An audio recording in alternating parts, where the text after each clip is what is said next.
Hi guys, welcome to the morning after. Happy Tuesday. I'm here discussing episode 6 of The Bachelor. I hope I don't get disconnected again, keeping an eye on it. Okay, so I'm going to repeat what I said last time, which is that I found this episode really intense and tense to watch, and it was, it felt kind of disjointed, like we were missing a few kind of essential puzzle pieces.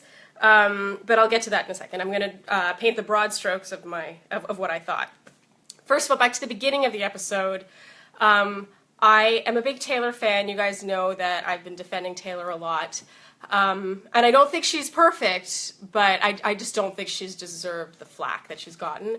However, I really, really, really wish that she had not gone back. I just think that it never ends well. I also feel like, why should you... I don't actually think she was trying to get back on the show or, was trying to have Nick give her a second shot. I don't actually think that's what her goal was. I just think that your departure is always a lot stronger if you just, the strong, silent departure speaks a lot more volumes than coming back and pointing fingers, especially since the whole thing has been recorded on national television.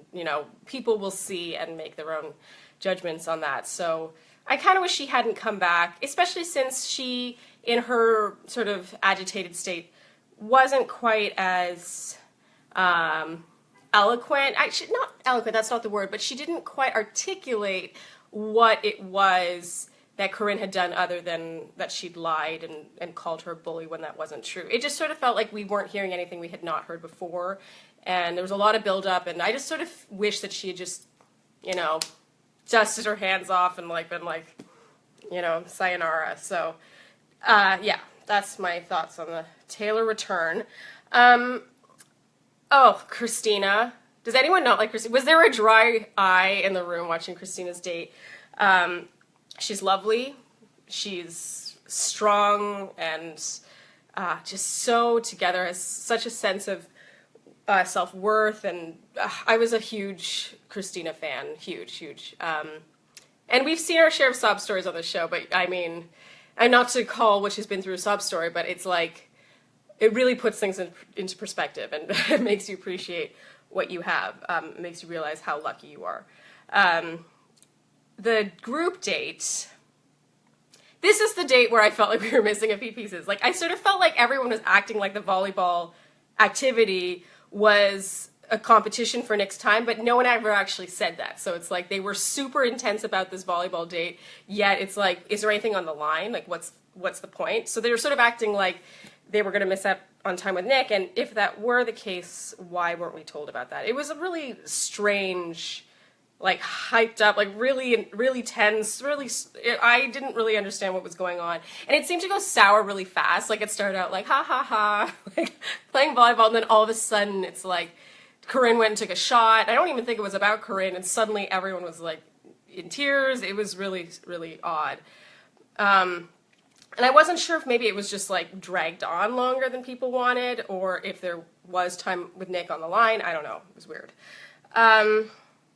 Oh yeah, and Raven got the group date rose. Okay, talk about that being glossed over. Let's see. Okay, and now the other 2-on-1 date. Oh my god. Another big puzzle piece missing, I feel like. First of all, we've never seen Nick have a conversation with Whitney. I'm pretty certain about that. And meanwhile, Danielle L., I feel like they had... I mean, she was in one of my top 4... she's been my top 4 for the last few weeks, and I kind of felt like that sort of came out of the blue.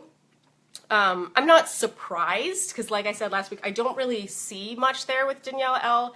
and Nick. I just feel like they don't have anything to talk about, but from what we've seen, I'm always careful to add that, but it definitely felt like it was such a strange pairing. It was so bizarre, and I'm not surprised he sent Whitney home based on the airtime, but I'm not really surprised by Danielle either, but I felt like it wasn't even, again, articulated why he was sending her home now, all of a sudden.